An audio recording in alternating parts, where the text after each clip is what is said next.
Well, good morning to you all on Thursday, the 23rd of August. Come September the 1st, New South Wales will have a new police commissioner, Andrew Scipione.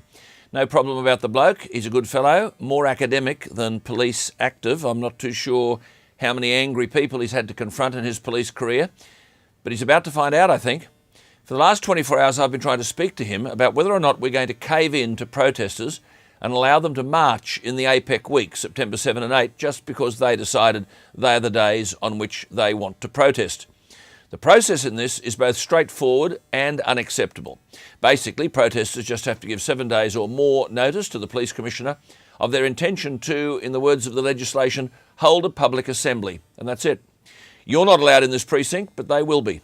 When I asked to speak to the police commissioner in waiting this morning, we were told they didn't want to flag too much in terms of how they'll respond to the protesters. Say that again. In terms of how they'll respond to the protesters.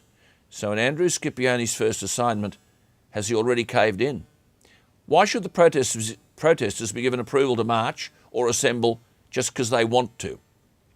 Our police and security resources are stretched to the limit in that week. Forget the sickening spectacle for 21 countries who are our guests and who are amongst our leading trading partners. Let me tell you this, of these 21 Apec members, 8 are in our top 10 export markets. 95% of our beef and veal is sold to these 21 Apec countries. 82% of our iron and steel exports go to these 21 Apec countries. These 21 Apec countries provide 8 of the top 10 sources of international visitors to Australia. 70% of all international visitors to Australia come from these 21 Apec countries. 1/3 of Australians born overseas were born in these 21 Apec countries. I'd be down on bended knee saying, please spend a few more $1 billion with us. Instead, we've got the spectacle of what happened last year at the G20 summit in Melbourne. Frightening. Barricades burnt, police pelted with bottles and garbage. We've only got 14,000 police. Do we need the army? There's no reason why these people should be allowed to march. Under legislation available to the police commissioner, he can apply to the Supreme Court for an order preventing the march going ahead.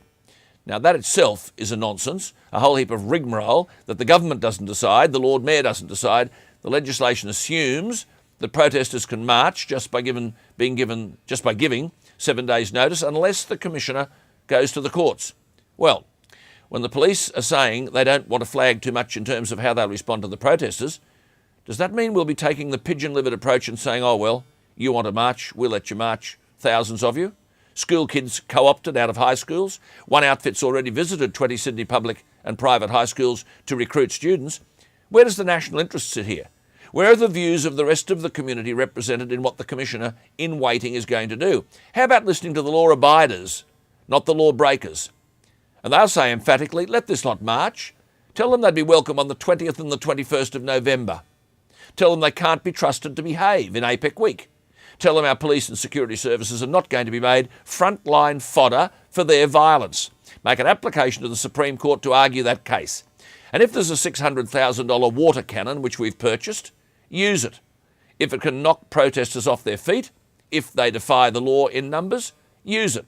Because it's clear that whether the march is sanctioned or not, in open defiance, they'll try to come. Well, there's the test. Will we have Redfern and Macquarie Fields revisited, police on the back foot, and the pictures going around the world? If there's a 12,000 litre tank with shatterproof glass and a push bar in front that can clear barricades and other obstacles, use it. Or will we be too pigeon-livered to do that? Remember one thing, the rabble and the ferals are watching. If we haven't got the bottle to go to the Supreme Court now, it's clear we most probably won't have it when it's needed in Apec week. And yet again, the 99.9% of citizens who are law-abiding will be treated to another spectacle of another cave-in. Protesters deciding when they protest makes a mockery of police powers and the rights of the majority. Andrew Scipione's first job to test his mettle will be to get off to the Supreme Court and make application that approval not be given. 2 points.